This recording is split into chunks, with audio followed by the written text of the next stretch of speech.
para que ya,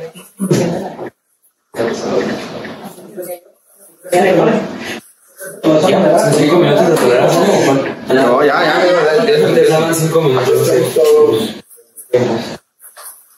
Bueno, buenos días a todos. El día de hoy vamos a tener una pequeña charla sobre lo que es la broncoscopia en el área crítica. Es un tema que, en mi opinión, me gusta. Bueno, todos los broncos me gustan, en realidad. La sesión, si quieren, al final se las paso, las tiempos. Con su compu. Y bueno, vamos a empezar la agenda. Pues vamos a ver lo que es la introducción, algo de historia, muy súper breve. ¿Qué consiste en nuestro equipo? ¿Qué preparación y seguridad tenemos que tener? ¿A quién le vamos a hacer broncos? ¿Cuáles son las consideraciones o las precauciones? O sea, teóricamente son contraindicaciones, complicaciones y algo de broncoscopia no invasiva en un área crítica. Estamos hablando evidentemente del área crítica. Entonces, como sabemos, pues es una herramienta muy versátil. ¿Por qué? Porque sirve para muchas cosas. Literal, un compañero de Colima lo usa hasta para meterlo al tórax. Pero es tan versátil que puede servir para varias cosas, ¿no? Y crucial, pues ustedes en área crítica me entienden mejor, pues resuelves más rápido el problema de tu paciente, pues quizás es un día menos en intubado, pues un día menos de complicaciones. Ahora tienen mucho auge los broncoscopios desechables. Antes nos conocíamos el famosísimo AMBU, ahorita ya hay otros 2 más en el mercado. Próximamente un tercero, entonces ya va a haber 4. Bueno, pero ahora los gringos, pues porque esta evidencia es más bien europea, de gringos, pues ellos dicen, pues en área crítica métele uno desechable y se acabó. Más barato para ellos, ¿verdad? Para nosotros pues está súper carísimo, ¿no? Pero bueno, ellos usan mucho estas en área crítica, más que nada. Y pues evidentemente no cualquiera puede hacerlo, pues necesitas un poco de aplanar esa curva de aprendizaje. Pues como todo, ¿no? La ONU nos recomienda todo procedimiento invasivo ser un tiempo fuera, paciente correcto, procedimiento correcto, sitio correcto y dónde voy a trabajar, ¿no? Y bueno, la elección pues es el broncoscopio flexible, pero también está documentado según la literatura. Yo en lo personal nunca lo he hecho, broncoscopia rígida en área crítica. Yo lo cuestionaría, porque es la bueno. ¿Cuándo empezó a hacerse esto de la broncoscopia en el área crítica? Pues ahí de 1971 por el doctor Marvin Sankey. Él es neumólogo que se formó en Filadelfia y estuvo en Miami casi todo el tiempo. Estuvo en la ATS y no sé qué. Pero está bien curioso porque a él se le ocurrió.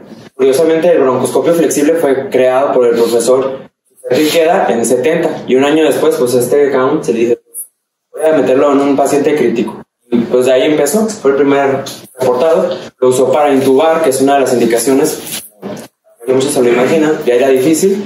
Lo usó para ver, porque el globo estaba bien inflado, ¿no? Qué curioso. Entonces, pues tenían que verlo, no había como un manómetro o algo así, ¿no? Entonces, metían el broncos por arriba de las cuerdas vocales para ver que estuviera inflado el globo. Pero bueno, entonces, el equipo, pues, hay equipos más nuevos. De nosotros es del año 95, pero de los más nuevos es una marca que se llama Pentax. La marca Olympus, está la marca Fuji, como personal la más fresona es la Pentax. ¿Qué es lo que tiene que tener? Pues un monitor. Generalmente es un CPU que tiene que tener alta definición, buena calidad de luz, etc. También tenemos una fuente de luz, que es una de las que están en medio. La fuente de luz ahora tiene que ser LED, se recomienda para que sea una visión directa. Y tenemos nuestra óptica. Nuestro procesador de imagen, que es el que nos va a dar la imagen de nuestra pantalla.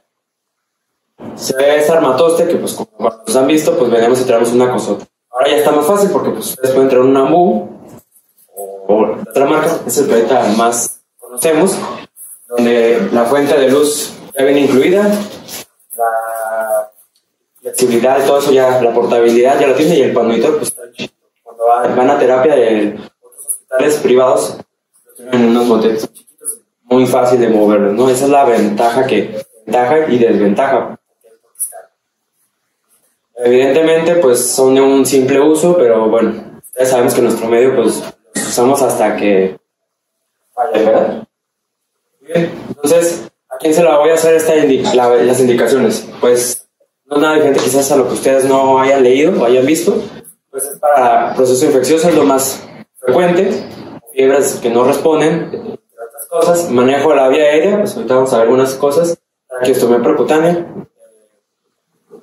algo de lo más nuevo, reciente. No voy a meter mucho en cada tema porque la verdad es que podemos hablar de cada tema y nos podemos aventar una hora. Entonces, son indicaciones puntuales. La telectasia o el colapso pulmonar es como la indicación más frecuente, en mi opinión. El retiro de cuerpo extraño, aquí nos tocó con ustedes quitar una placa de un diente. Estaban en la terapia. Era una pedazo de amalgama. Nos tocó retirarlo y nadie se nos habíamos dado cuenta. Y vimos que le faltaba un pedacito de esa amalgama, de esa placa que el paciente. Pues de todos aprenden, ¿no? Traía la placa y pues se supone que ya no debía traer la placa nadie. Pero bueno, afortunadamente se extrajo. Bloqueos endobronquiales, colocar un tubo doble volumen, hemorragia de la vía aérea y fuga aérea, fístula y cuando sospechamos que haya quemadura de la vía aérea, como acá, decimos quemados. Okay. Primero, posición, preparación y seguridad. Hay que tener en cuenta estos principios, son los cambios que va a presentar el broncoscopio cuando lo introducimos en un paciente intubado o en un paciente crítico. Tenemos en consideración que un broncoscopio normalmente tiene un diámetro de 5.7 milímetros hasta 6.2, pero ellos dicen, bueno, el promedio es 5.7. Si comparamos con nuestra luz de la vía de la tráquea, pues equivaliendo como el 15% de la tráquea. Pero a esto, si le ponemos un tubo endotraqueal 9, que es más grande, pues podemos ocluir más o menos el 40% de la vía aérea. Si es 7, pues evidentemente se ocluye más nuestra vía aérea. ¿Qué es esto? Tengan en cuenta algo que se llama la ley de Purcell. Es algo muy rebuscado, la verdad no me cuesta trabajo a mí también entenderlo, pero va de que hay una presión en un lado, hay otra presión en el otro lado, y esta presión entre un lado y el otro va a ser modificada por el radio, por el flujo que va a recibir ese. Y tenemos en cuenta que cuando nosotros metemos el broncoscopio, el radio, la resistencia va a aumentar. ¿Por qué? Porque aumenta el radio a la cuarta, se reduce el radio a la cuarta potencia de su diámetro.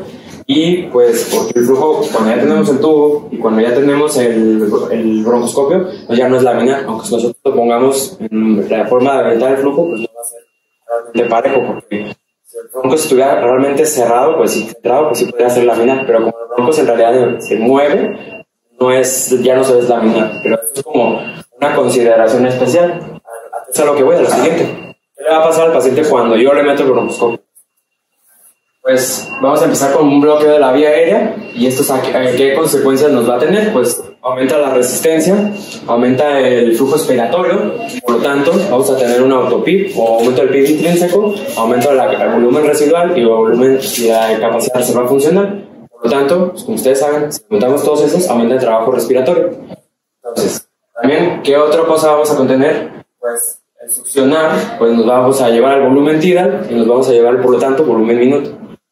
Y el lavado, cuando instilamos solución, pues va a haber cortocircuitos, ventilación perfusoria, porque pues va a haber áreas no ventiladas, pero sí perfundidas, y pues también porque el menudo líquido, o la solución, pues nos vamos a llevar al surfactante, por lo tanto, pues va a haber más posibilidades de colapso.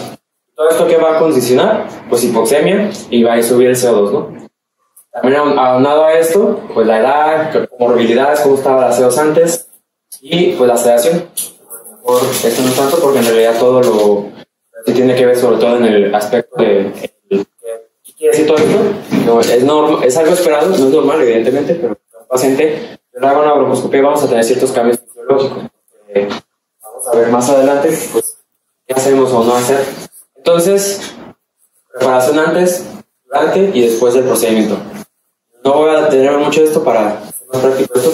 Me hizo muy interesante esto porque una pregunta que todos debemos tener siempre presente es ¿cuál es la diferencia entre que debe ser nuestro tubo y nuestro broncos? La diferencia del diámetro entre uno y otro por lo menos debe ser, dice esta referencia que es 2 milímetros, pero en la práctica o donde revisando más tiene que ser 1.5 más que el diámetro de nuestro tubo. Es decir, entiéndanmelo de la siguiente forma: si yo tengo un tubo 7, por lo menos el broncoscopio debe ser 5 milímetros para que no repercutir más en la vía, en la respiración. Si ustedes tienen un tubo 6 y quieren meter un bronco 5, pues vamos a hacerle mucho daño a esa vía respiratoria. Aparte que sufrirán, se los aseguro.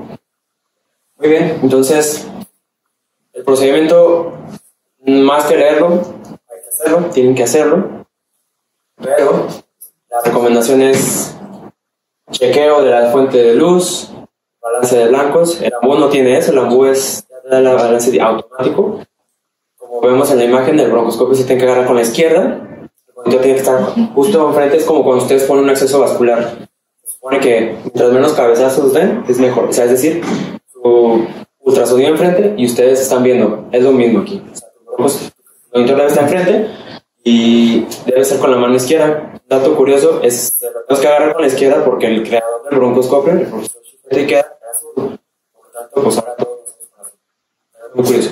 Pero a mí se me hace más fácil porque nosotros usamos la mano derecha para solución, instrumentos. Pero por eso lo agarramos con la izquierda. Esta es la causa.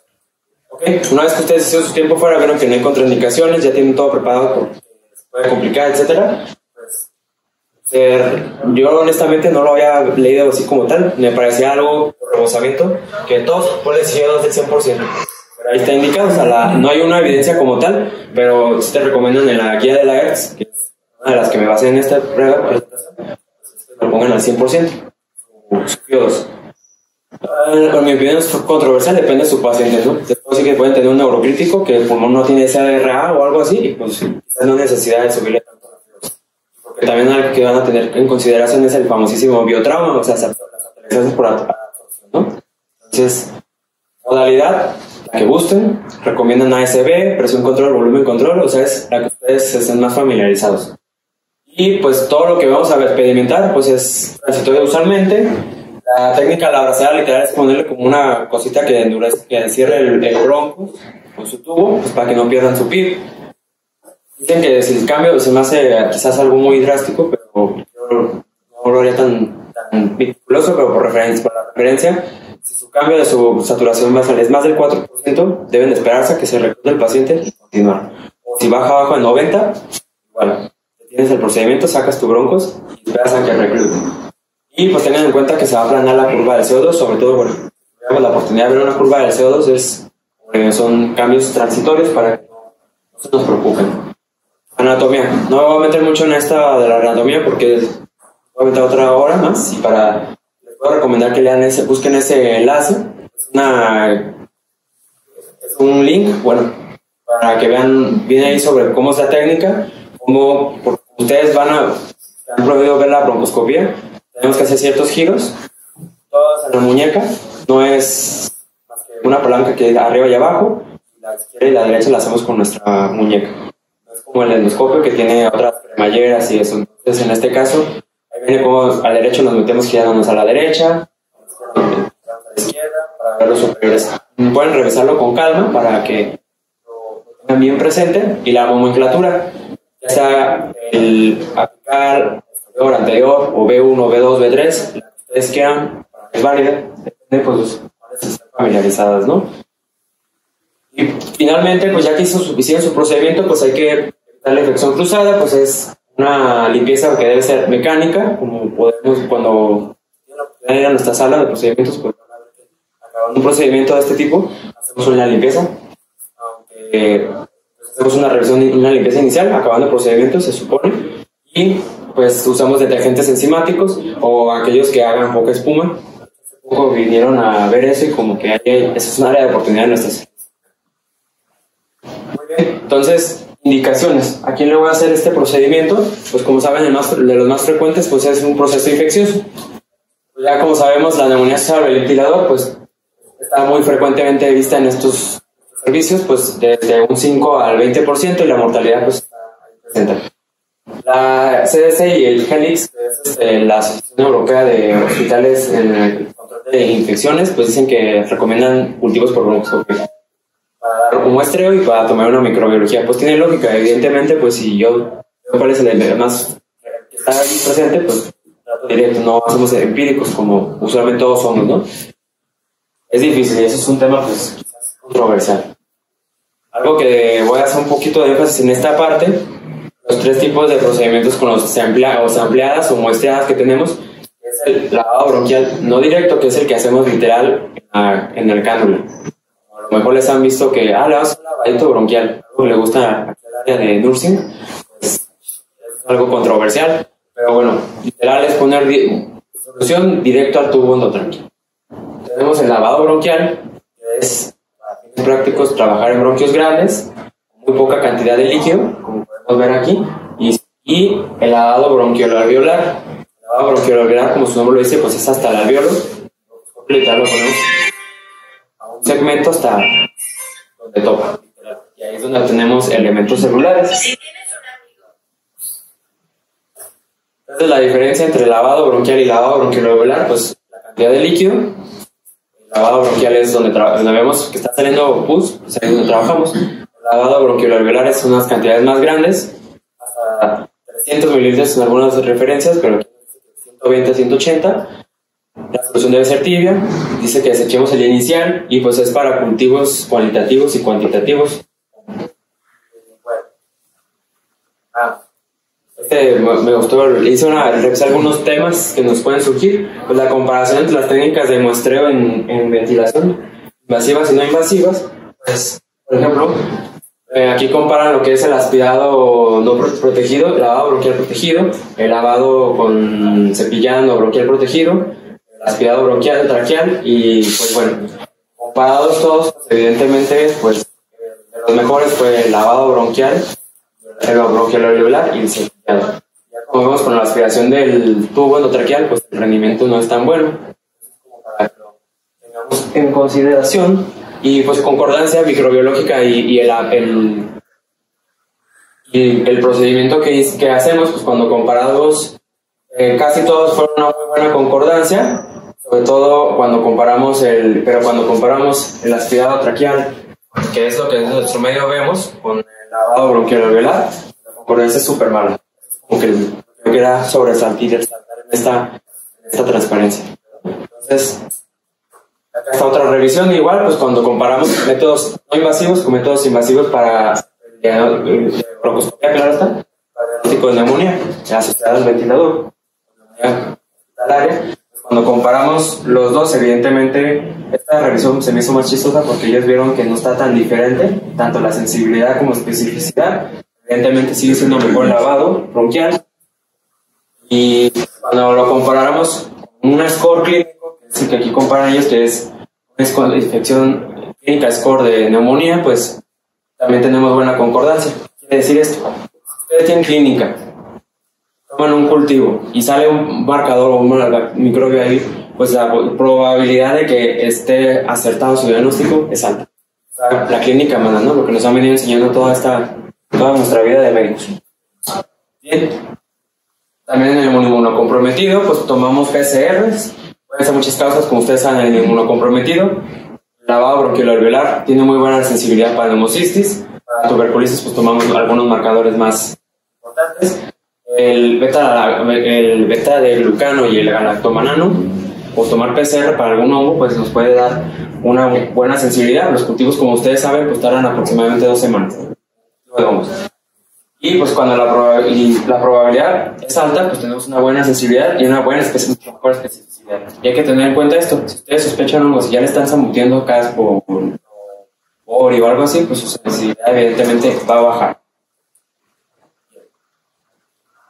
Algo más, otra utilidad de la broncoescopia en área crítica, pues es la vía aérea difícil. Lo que todos sabemos es, desde que, bueno, yo creo que los anestesiólogos, seguramente aquí hay algún anestesiólogo, pero no me voy a dejar decir, desde que ve al paciente, pues ustedes saben que el paciente tiene una vía aérea difícil. Entonces, si ustedes ya prevén una vía aérea difícil, pues la recomendación internacional es la intubación despierta. No voy a meter mucho a esto porque es un tema muy largo, podemos hablar una hora de pura vía aérea difícil, pero la recomendación es, bueno, ustedes saben que, y yo creo que los anestesios no me van a dejar mentir, tenemos un paciente con sospecha de vía aérea difícil, tienes que tener todo listo. Tanto hasta casi para intubación retrógrada, teóricamente. No, pues un broncoescopio. Pero ellos, en cuestión de su manejo, pues es la intubación despierta antes de relajarlo, porque si se relaja, pues así ya. Entonces, una de las utilidades que tenemos de la broncoescopia, pues el área crítica también. Otra de las ventajas de mis favoritos procedimientos, pues es la traqueostomía percutánea. Como ya lo sabemos, pues es la visión directa. Tenemos agujas, tenemos dilatadores y vemos la vía aérea. O sea, ahí podemos evitar fracturas traqueales, que es lo importante, y también podemos hablar una hora pura traqueostomía percutánea de unos se complican, otros no se complican, cuál es mejor, cuál es costos-beneficios. Bueno, todavía eso es muy controversial. La ventaja es que vemos dónde entran nuestros instrumentos, no dañamos la pars membranosa, que es la parte posterior, la dilatación la vemos directo, y aprovechamos, pues ya estás ahí, pues tomar un cultivo. Realmente son pacientes con ventilación prolongada, entonces pues les puedes beneficiar de una muestra. Tengan en cuenta pues que es un procedimiento que necesitas cuando menos 3 personas. Entre el que agarra el broncos, entre el que hace el procedimiento, y ahí dice la guía que hasta que tengan el tubo. O sea, es un chiste, pero yo diría que pueden ser más personas. Como a algunos las ha tocado ver, a mí en lo personal me gusta más bien que la traqueostomía sea el procedimiento, 2 personas, uno el broncos, pero bueno, ese es otro tema aparte, ¿no? Entonces tengan en cuenta que también va a haber cambios en la ventilación, en la presión, en el volumen, en el CO2 exhalado, que ya hemos comentado, ¿no? La telectasia, pues es de las indicaciones más frecuentes, pues sabemos que es por los procedimientos, por lo que le hayan hecho al paciente, por el motivo que esté en la terapia, puede ser por la posición, puede ser porque no hay una buena limpieza en la vía aérea, puede ser por una fibrosis elevada, puede ser porque el paciente está bloqueado, y pues podemos usar maniobras no invasivas como las que conocemos, algunos mucolíticos, que en realidad no hay evidencia a favor de. Nosotros podemos sospecharlo desde nuestro ultrasonido, donde por ejemplo vemos ese eco, donde hay muy escaso líquido, y está todo, parece un broncograma aéreo, pues, o una consolidación de eco, y la confirma nuestra tomografía, nuestra radiografía. Entonces, pues, bueno, ¿qué pueden ser? Pues lo más frecuente es que sea moco. Puede ser que el tubo se migró, es decir, se fue al lado derecho y el izquierdo se colapsó.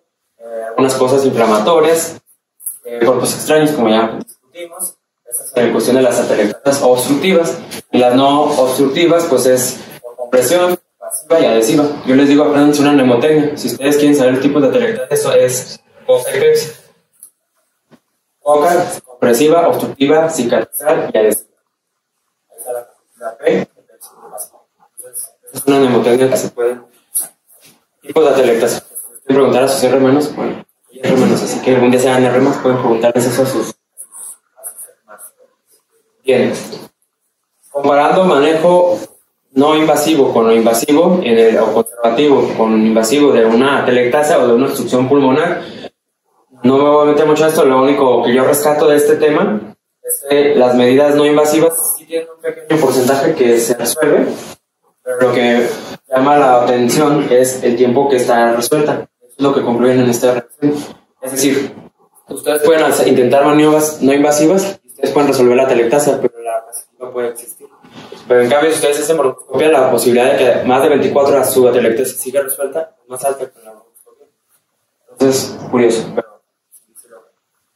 bien.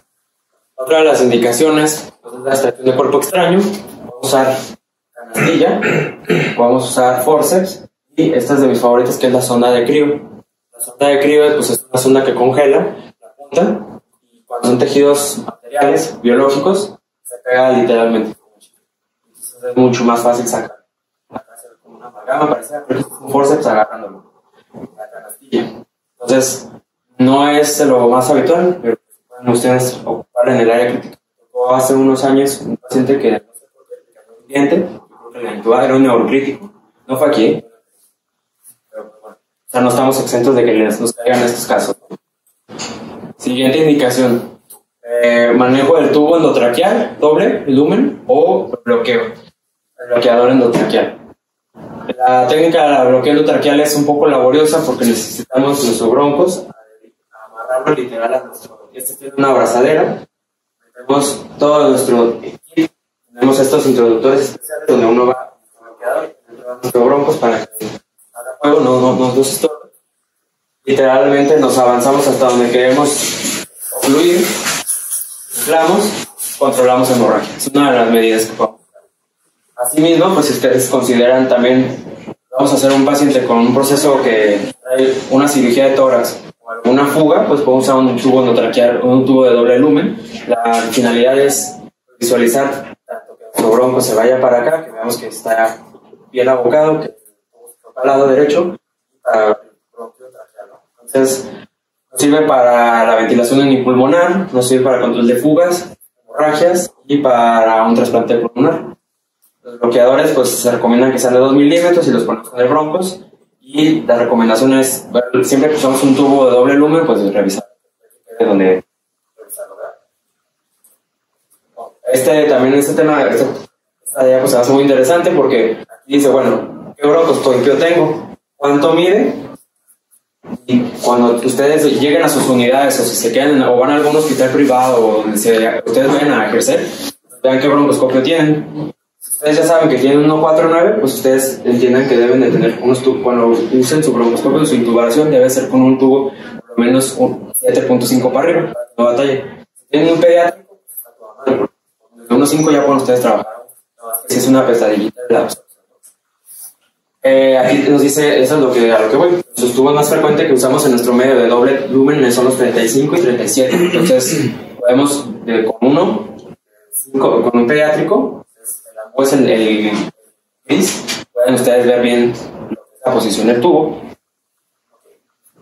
La hemorragia. Un tema muy largo, no me voy a meter tanto en esto, pero pues como sabemos la causa nos va a decir el pronóstico, evidentemente, y lo que ustedes hagan para controlar el sangrado pues tiene mucho impacto, ¿no? Recuerden que un sangrado en la vía aérea, nuestra vía aérea, nuestro espacio muerto anatómico es ocluido por sangre, pues los pacientes ahogan, literalmente. Y con 150 mililitros es suficiente para que nuestro espacio muerto anatómico se llene y pues el paciente así se colapse en la vía aérea. O sea, literalmente se llena de sangre y el paciente se ahoga, ¿no? Pueden ser muchas causas, no me voy a meter mucho en esto porque son temas más revisión con calma. Hay medidas sistémicas, como ya lo sabemos, el ácido tranexámico, tancilato, o intrabronquiales. Nosotros usamos solución salina fría, usamos adrenalina, también está escrito, hay una revisión del ácido tranexámico, hay intrabronquial, pues sobre todo lo usamos para el pronóstico, va a estar mucho ligado al tiempo que tenga sangrando y el tiempo en que lo controlemos. Y pues la finalidad, pues como les comenté, es encontrar dónde viene el sangrado, número 1, y número 2, pues proteger, aislar lo más que puedas lo demás del pulmón que esté libre. Estrategias pues son muchas, pues un caminito uno lleva al otro. Pues desde que vemos el sangrado, pues nos clavamos con el broncoscopio, que se llama el famoso enclavamiento, solución salina fría, adrenalina diluida, lo tapamos con un bloqueador, el sitio de sangrado, ácido tranexámico. Ahí los europeos dicen que hasta ponerle gasa literal. Yo no haría eso, que aquí que sacas el bronco, agarras la gasa, pues se te sigue sangrando tu vía aérea. Decúbito lateral sobre el lado derecho, sobre el lado que viene sangrado, perdón. Tubo endotraqueal de doble lumen, los Watanabe, que son unas como arbolitas que se ponen dirigidas a donde está el sangrado.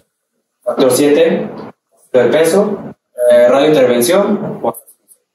Pero bueno, puede ser una revisión de puro sangrado de la vía aérea y pues nos podemos aventar otra hora. Muy bien. Y evaluación de la fuga aérea, pues como vemos esa es la famosísima fístula broncopleural o alveolopleural. Ténganlo en consideración que si su fístula mide más de 6 milímetros, no va a cerrar jamás por bronco. Tiene que ser quirúrgica. Entonces, pero bueno, si son otras de milímetros, podemos colocar algunos dispositivos. La verdad es que aquí en México ninguno ha sido aprobado por la FDA, por la COFEPRIS. Si hemos hecho, es por regalos internacionales o clandestinos, digamos, algo así. Pero la COFEPRIS no agarra ninguno, ni los Watanabe, ni los... porque no me acuerdo el nombre, pero tampoco, se las usan en el carro también. Bueno, entonces cuando no podemos cerrar esas, pues se usan las válvulas. Se supone que podemos ver la fuga. De hecho, inclusive hay una prueba de azul de metileno, donde pues llegamos al bronquio, pasamos el azul de metileno con una succión, que el azul de metileno se lleva a nuestra zona, entonces vemos que ahí está la fuga. O la otra, cuando ustedes han visto un paciente con fuga aérea, la succión tiene su burbujeo, o sea, nuestro sello de agua tiene su burbujeo.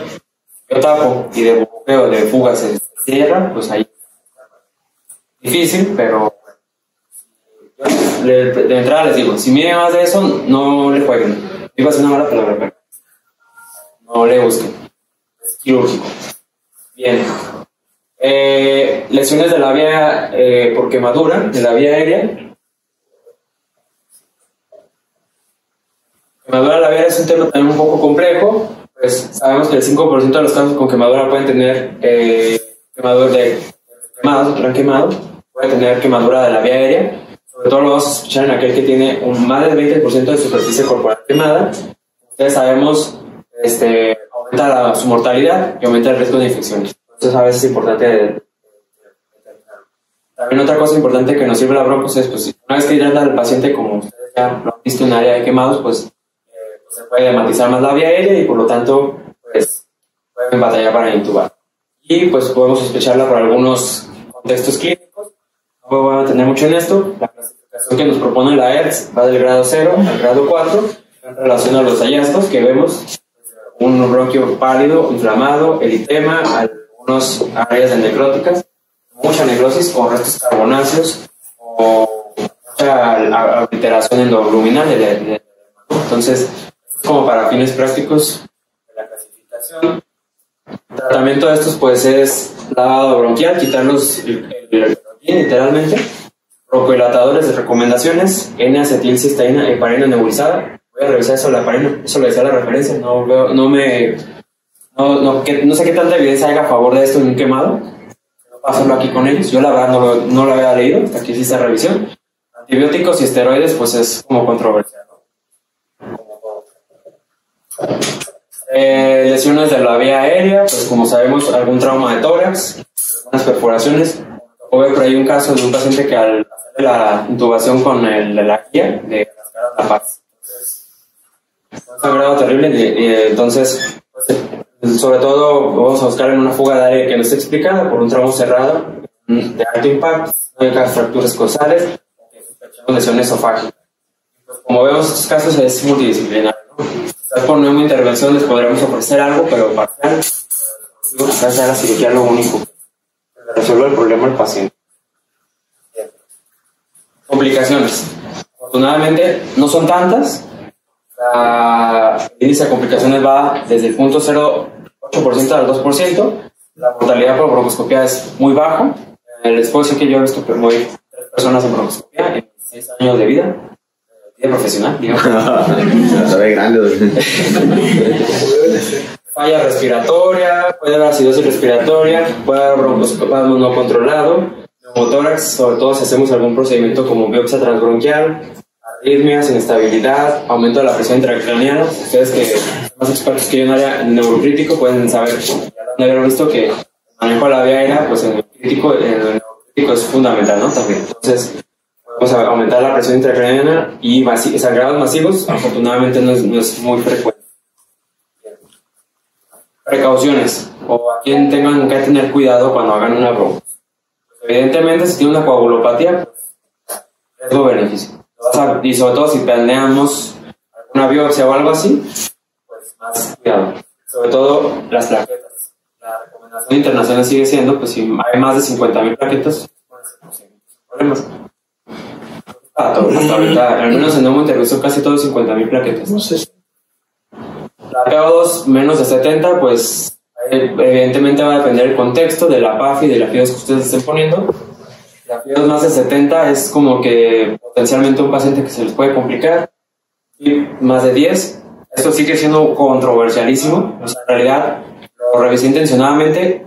Bueno, antiguamente mis maestros nos decían, no, más de 10 de PIB, no le metas el broncoscopio, ¿no? Pero les puedo decir que en mi experiencia clínica, pues hemos hecho broncos que, COVID sobre todo, es así, un SDRA severo y pues controversial, ¿no? Nuestro razonamiento o por qué yo también cuestionaría por qué hacerle una bronco a un paciente con PIB tan alto, pues es bueno, que ese es el problema, ¿no? Ya vimos al principio, pues una de las cosas que le vamos a hacer es aumentarle la capacidad de reserva funcional, aumentarle las resistencias, bajar el volumen tira, el volumen minuto, entonces riesgo-beneficio, ¿no? Si alguien trae broncoespasmo activo, pues evidentemente no lo va a hacer la broncoscopia. Infarto miocardio, la ERTS, la EPS nos sugieren que si ha tenido 6 semanas de un infarto al miocardio, pues, me parece que esto es como controversial también, porque evidentemente si nuestro paciente está sedado, teóricamente menos. Evidentemente, si estuviera activo, o sea, estaba consciente, pues sí va a ser mucho arritmias también. Y volvemos a lo mismo, paciente con neurocrítico, pues, incremento de la presión intracraniana, pues tengan cuidado con eso. Ok, ahora, ¿qué les ha pasado a los pacientes después de la broncos? Esto es algo interesante que creo que vale la pena mencionarlo. Aquí este estudio lo que hicieron fue comparar el estudio antes, 1 hora después y 1 día después.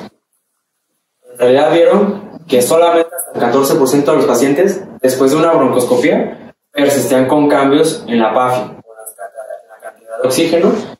Lo que sí vieron es que pues, muchos ocupaban más adrenalina o vasopresores durante 1 hora, 1 día después de ese procedimiento. ¿Qué quiere decir esto? ¿Cuál fue la conclusión de los autores? Creo que vieron otras dos. Ellos hicieron un riesgo relativo, un ratio de qué hacía que el paciente, nosotros vayamos a ver cambios en la PAFI. Vieron que pues, el que tiene un Apache más de 25, un Solfa más de 8, aquellos que tienen sobre todo una comorbilidad respiratoria previa, malignidad o un inmunocompromiso. ¿Qué quiere decir esto? Si nuestro paciente tiene una de estas situaciones, pues es probable que pueda haber cambios en la PAFI. Y en cuestión de cambios hemodinámicos, pues fueron un montón. Si la edad fue más de 70 años, si es hombre, si el Apache, todo eso, que una patología cardiorreláxica, pero fue lo que lo trajo, o si hay una comorbilidad. Tiene lógica, ¿no? Si tiene un problema cardíaco antes, probablemente que algo le suceda después. ¿Qué quiere decir esto? Nuestros pacientes les podemos hacer broncoscopía, puede haber algunos cambios, no necesariamente quiere decir que van a persistir se van a normalizar. Eso es lo que nos quiere decir, y de hecho varias revisiones hacen lo mismo. O sea, no hay ningún cambio que ustedes tienen que hacer. Claro, evidentemente, pues no lo van a dejar. Si hay algunas cosas que ustedes necesitan intervenir, hay que hacer, ¿no? Igual, esta es otra revisión que es de las pocas que encontré, no es tan viejita. Me decían, bueno, ¿cuál es el mejor modo? Presión control, volumen control. En realidad nomás estos compararon presión control y volumen control. Entonces, si vemos los intervalos de confianza, en realidad, los valores de P, en realidad todos quedaron exactamente igual. ¿Qué quiere decir esto? Si es volumen, si es presión, si es ACV, no viene el ACV aquí, pero vienen esos que prácticamente el modo que ustedes manejan este paciente no es mejor que otro. No es necesario que ustedes digan, es que es mejor este para el broncoscopio, pero voy a hacer una broncoscopia. No, es exactamente igual. Bien, ya como de los últimos tópicos, el paciente no intubado, la broncoscopía, pues lo podemos hacer en cánulas de alto flujo de 60 litros. Yo la verdad que en México no las he visto, pero en la referencia creo que todas llegan a 60. Aumenta la reserva de oxígeno y algo como mayor tiempo para que no desature. Y como ustedes lo saben, por cada 10 milímetros cada 10 litros le aumentamos 1 centímetro de agua a la presión de la faringe. Por lo tanto, nos puede ayudar. También podemos hacer broncoscopía por no invasiva, como vemos en la imagen. Si usamos, es interesante, broncoscopía por la nariz, usamos un dispositivo de no invasiva y cánulas de alto flujo, pues podemos usar varias combinaciones, dispositivos supraglóticos, y pues siempre hay que tener en cuenta que el paciente no intubado y le vamos a hacer una broncoscopía, pues evidentemente se nos puede deschavetar, ¿no? Entonces, puede acabar. Entonces, ¿cuáles son las estrategias de oxígeno durante es una revisión que se me hizo muy interesante? Aquí fue comparativo. ¿Cuál fue el que desaturó? Si el oxígeno convencional con las plantas de alto flujo, evidentemente pues fue mejor las cánulas de alto flujo. También si comparamos episodios de saturación durante la broncoscopía, cuando comparamos la convencional con el alto flujo, pues evidentemente va más a favor del alto flujo. Eso me llama la atención y creo que es una área muy de oportunidad, porque en realidad nosotros nuestras broncos las usualmente en paciente con la convencional. Evidentemente estamos hablando de un paciente crítico, estamos pacientes de otro tipo. Pero bueno, si un día a unos pacientes que tengamos que hacerle una broncos, pues yo consideraría, si está en área crítica, no intubado, pues yo consideraría tener alto flujo, listo. Pero, ahora, si comparamos baja oxigenación, pues no invasiva y el alto flujo, pues evidentemente van a desaturar más por la no invasiva. Y cuando comparamos entre la broncoscopía, pues cuál es el que menos desatura, evidentemente pues fue más a favor de la ventilación invasiva. ¿Qué quiere decir esto? Pues depende de lo que tengan en su medio, pues ustedes van a usar alto flujo o ventilación no invasiva. Y esta tabla también se me hizo interesante porque, bueno, ¿qué procedimiento ustedes le van a hacer a su paciente? ¿Qué condiciones tienen? Evidentemente estamos hablando de alguien no intubado, pues por ejemplo, si yo le voy a hacer una broncoscopia lavado bronquial a un paciente que tiene EPOC, yo tengo que considerar oxígeno convencional o una terapia de alto flujo. Si está inmunosuprimido, pues alto flujo. Si está en ARTS, evidentemente tengo que tener una invasiva. Si es que en un SDRA leve, pues debe ser de alto flujo. Y pues dependiendo de qué procedimiento, ustedes tienen que tener consideraciones de qué estrategia de ventilador de oxígeno deben de tener. Y bueno, ya para mis conclusiones sobre la presentación, pues es un procedimiento relativamente sencillo, fácil de hacerlo porque es bedside, o sea, al lado de la cama del paciente. Hay que tener en cuenta los cambios asociados a esta broncoscopía. Las modificaciones siempre ustedes las van a abarcar. No quiere decir que no sale nada esté mal. Simplemente, pues bueno, evidentemente, durante el procedimiento, después del procedimiento, ustedes son los expertos. Pueden hacer alguna estrategia y no está mal, al contrario. Pero es algo transitorio, la tasa de complicaciones es baja y pues es más el beneficio que tenemos que tener de las complicaciones. Y pues las broncoscopías, pues evidentemente nuestras necesidades, nuestra disponibilidad y nuestra lana, pues nos va a decir, pues si están en Puerta de Hierro, pues ustedes pueden ponerle el Olympus o el Ambu, pero si estamos en IMSS oportunidades, pues a lo mejor un Ambu que tiene 10 usos es su mejor herramienta, ¿no? Muy bien, entonces, si tengan alguna duda, pregunta. ¿Cuánto fue lo que dices que más o menos puedes Si ¿el lavado? ya dice que hasta 300 lavado bronquiolo alveolar. Es que me recuerdo mucho de un caso que estuvo en la 9. De hecho, la habíamos ido mejorando como dando primero en evidentemente las complicaciones ya lo comentaste que puede ser el CDRA, lava y surfactante. Se deterioró desgraciadamente respiratoria. Una paciente con una hemorragia alveolar. Y a mí me da mucho la atención porque se rascaron, están lavando mucho aquella vez. Y la paciente se deterioró. Después de ahí ya la podemos levantar. No sé si te acuerdas, Blanco. Una gordita que tuvimos en la 9. Se supone que si nosotros hacemos lavado bronquiología, literal el bronco lo meto hasta que topa, hasta el bronquio más chiquito. Por eso ahí le puedo yo meter pues 300. Yo en la vida práctica no lo hago, yo a lo mucho les pongo 180. Pero como volvemos a lo que comenté, ¿no? Nuestro espacio muerto anatómico pues cuesta 150 mililitros. El espacio que no tiene cambio gaseoso. Entonces, por eso una hemorragia de 200 mililitros, si no hacemos nada, pues el paciente se ahoga.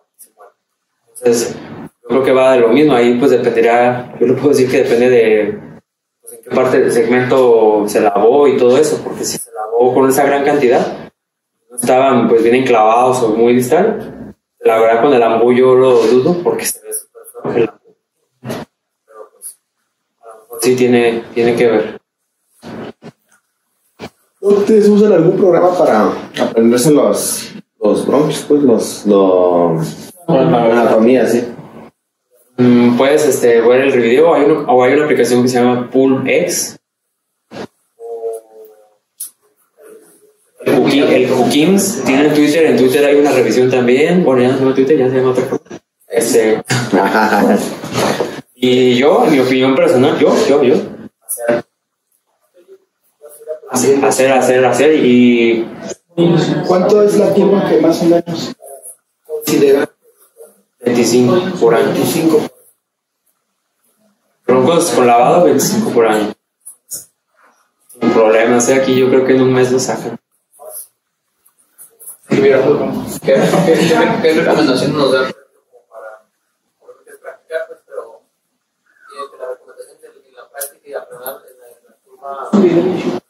aprendizaje. ¿Qué nos recomienda a nosotros como para irnos habituando un poco más al uso de la broncoterapia? En el sentido como que cuidar, porque a lo mejor no tenemos especializado. Y la mayoría, pues sí, cuando hemos intentado, por ejemplo, darle con el ambuscol, pues a veces siento que se pierde mucho la rigidez del ambuscol y los giros que son hacia la derecha izquierda también casi queda un cuerpo completo porque no gira demasiado, ¿no? Pero hablando, por ejemplo, del tema de equipo, de práctico, de demás. Pues, por ejemplo, está muy difícil. Sin equipo, pues, los simuladores. Yo creo que eso se puede gestionar, o sea, creo que evidentemente acaban de sacar un microscopio desechable que se llama FR Medical, se llama Vatio. La verdad, yo tocándolo, o sea, ya lo he usado, está súper bueno el equipo y no parece desechable. Me parece que siempre todo esto son áreas de oportunidades y se puede gestionar con sus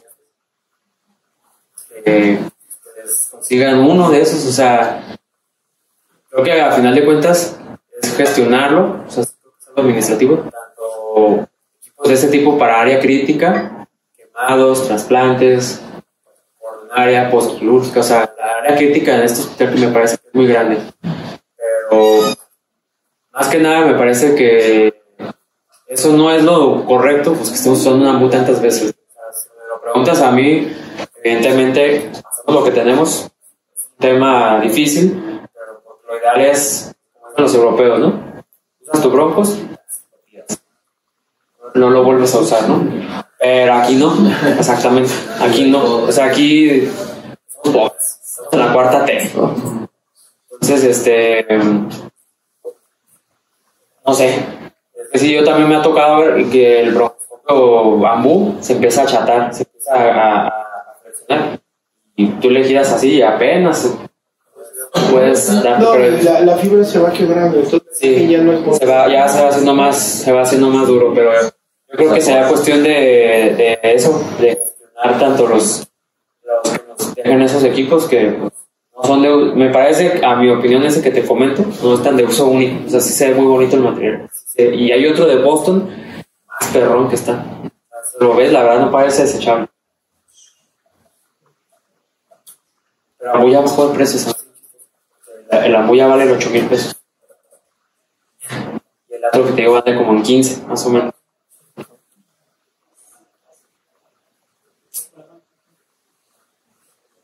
Pero bueno, pues cuando gusten son bienvenidos en nuestra área. Broncos. Si tienen clientes, pues nos gusta.